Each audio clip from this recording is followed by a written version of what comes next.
Buenas tardes, mi nombre es Giovanna Montserrat Santiago Méndez y voy a hablar sobre los temas vistos en el segundo parcial de Arquitectura de Computadoras. Como primer tema tenemos al lenguaje ensamblador. ¿Qué es el lenguaje ensamblador? El lenguaje ensamblador es un lenguaje de programación de bajo nivel que está muy cerca del lenguaje de máquina, es decir, del código binario, pues conformado por ceros y unos. A diferencia de los lenguajes de alto nivel como C++, Java o Python, que se puede decir que son más fáciles de entender para nosotras las personas, el lenguaje ensamblador está diseñado para ser más fácil de entender, pero para el procesador. El lenguaje ensamblador es un lenguaje de programación que utiliza mnemónicos para representar las instrucciones que se ejecutarán en el procesador. Estos mnemónicos son traducidos por el ensamblador a su equivalente en código binario. Como función, el lenguaje ensamblador utiliza mnemotécnicos para representar instrucciones de máquina. Cada instrucción ensambladora se corresponde directamente con una instrucción de máquina y finalmente las instrucciones y los datos se representan en formato hexadecimal. El lenguaje ensamblador también proporciona instrucciones para realizar una variedad de operaciones, ya sea aritméticas o lógicas, tales como la suma, la resta, la multiplicación, la división, en, or, etc.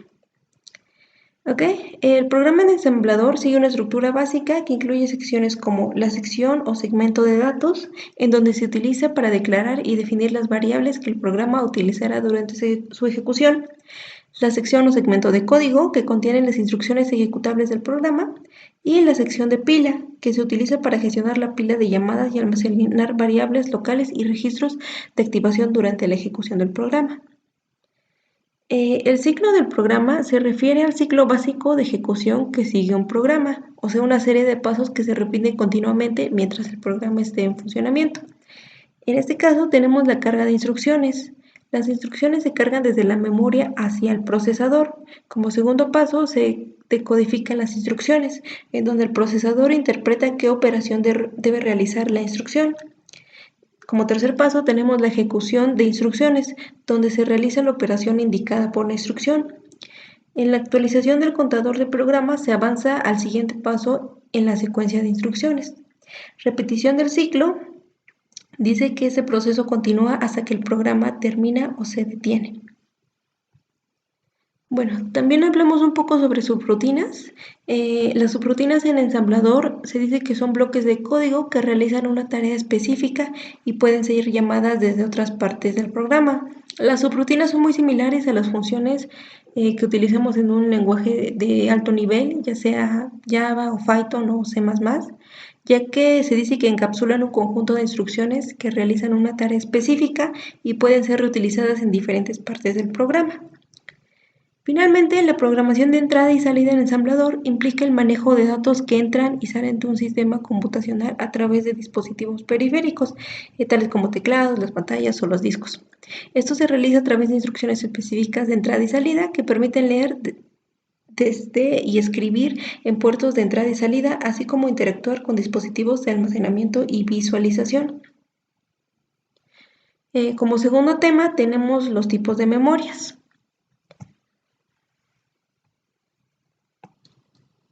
La gestión eficiente de la memoria es fundamental en cualquier sistema informático para garantizar un rendimiento óptimo y una experiencia de usuario fluida. La jerarquía de memoria comprende una serie de niveles desde la memoria principal de acceso rápido hasta la memoria secundaria de almacenamiento a largo plazo. En este contexto, podemos decir que la memoria principal o memoria RAM actúa como una plataforma temporal para datos e instrucciones en uso, mientras que la memoria secundaria, ya sea un disco duro o un disco de estado sólido, proporciona almacenamiento duradero, haciendo que los datos permanezcan incluso cuando el dispositivo se encuentre apagado o la energía se haya desconectado. Además, la memoria caché acelera el proceso de los datos frecuentemente utilizados, mientras que la memoria virtual aprovecha el espacio en disco como extensión de la memoria física cuando sea necesario. También vimos un tema que decía que se llamaba circuitería. Esto trata de la administración de memoria. Por otro lado, juega un papel crucial en la coordinación y control de esos dispositivos de memoria en el sistema. En conjunto, esta jerarquía de memoria forma una red esencial para el funcionamiento eficaz de los sistemas informáticos actuales. Aquí tenemos un cuadro comparativo donde vemos los distintos tipos de memoria y cada característica, capacidad, velocidad, etc. En caso de la memoria RAM, podemos decir que la memoria RAM es la memoria principal de un dispositivo donde se almacena de forma temporal los datos e instrucciones que están siendo utilizados activa y actualmente por el procesador. Es volátil, lo que significa que pierde su contenido cuando se apaga el dispositivo o se desconecta la alimentación. Normalmente, con su capacidad varía desde los 2 GB hasta los 64 e incluso más. Todo esto depende de la configuración del sistema y las necesidades del usuario. Las velocidades de transmisión pueden variar desde unos pocos gigabytes por segundo hasta varios cientos de gigabytes, dependiendo del tipo y la generación de la RAM igualmente. La RAM se presenta comúnmente en forma de módulos. DIMM, utilizados en ordenadores de escritorio y servidores, tienen dimensiones físicas estándar de aproximadamente 133.35 milímetros de longitud y 30.35 milímetros de altura. SODIMM son más pequeños y se utilizan comúnmente en portátiles y dispositivos móviles. Tienen dimensiones físicas más reducidas de aproximadamente 2.66 pulgadas de longitud y 1.18 pulgadas de altura. En los tipos de ranura, los módulos de RAM se insertan en ranuras DIMM o SODIMM en la placa base del ordenador y el tipo de ranura depende del factor de forma de la memoria. Podemos decir que existen diferentes tipos de ranura de la RAM, como la DDR4 y la DDR5, cada una compatible con módulos de RAM específicos. Las placas base modernas suelen venir con entre 2 y 4 ranuras de memoria, lo que también determina qué tipo de RAM utiliza la computadora. Pasamos a la segunda memoria o a la memoria secundaria, también conocida como disco duro o disco de estado sólido. Dice que se utiliza para almacenar permanentemente datos en una computadora, incluyendo el sistema operativo, aplicaciones y archivos de usuario. Es no volátil, por lo que retiene la información incluso cuando la computadora esté apagada. Pueden ser dispositivos como discos duros, también conocidos como HDD, o unidades de estados sólidos como SSD, también las tarjetas madre y otros dispositivos de almacenamiento. Generalmente varía desde los 120 GB hasta los 4 TB para discos duros y 120 GB hasta 1 TB para discos de estado sólido. La velocidad de transmisión varía según el tipo de dispositivo y la interfaz utilizada, pero los discos de estado sólido de 200 megas hasta más de 5000, suelen ser considerablemente más rápidos que los discos duros tradicionales, con 80 megas hasta 200 megabytes por segundo. Los discos duros y los discos de estado sólido vienen en diferentes tamaños físicos. Generalmente son de 2.5 pulgadas para unidades portátiles de memoria en estado sólido y 3.5 pulgadas para unidades de escritorio con memorias HDD o discos duros. Para discos duros y discos de estado sólido, las ranuras de conexión SATA serial ATA, las unidades de disco duro SATA se conectan a la placa base mediante cables SATA, que proporcionan una conexión de alta velocidad para la transferencia de datos. Los discos sólidos SATA son compatibles con las mismas ranuras SATA utilizadas para discos duros, lo que facilita su instalación en sistemas existentes.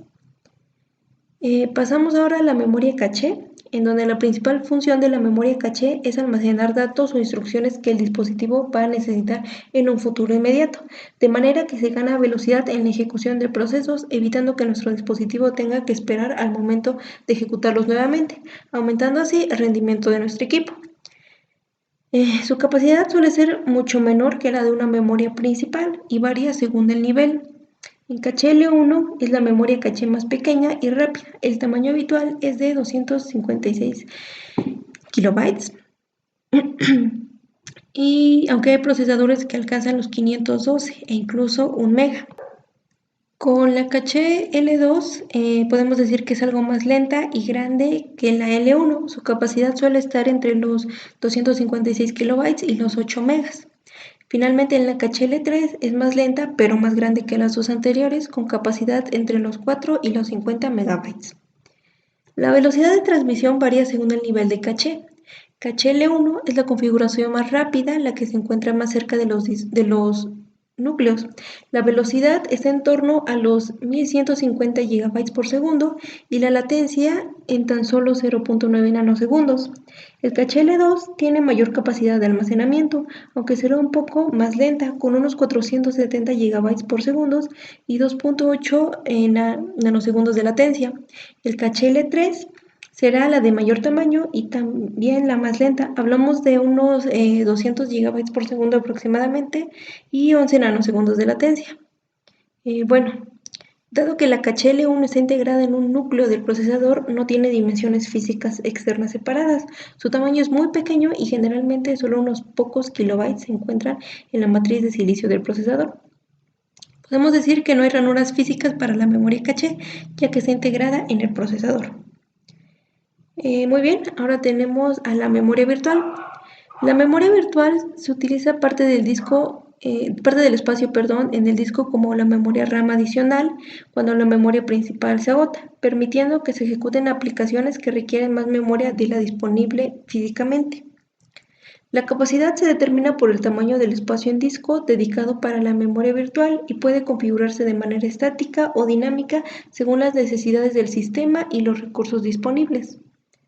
Podemos decir que la velocidad de acceso a la memoria virtual es significativamente más lenta que la de la memoria RAM, ya que implica la lectura y escritura en el disco duro o en el de estado sólido. La memoria virtual utiliza parte del espacio disponible en el disco duro, por lo que no tiene dimensiones físicas específicas. Y finalmente, no contiene ranuras físicas para la memoria virtual, ya que utiliza el almacenamiento en el disco. De mi parte eso sería todo. Muchas gracias y buenas tardes.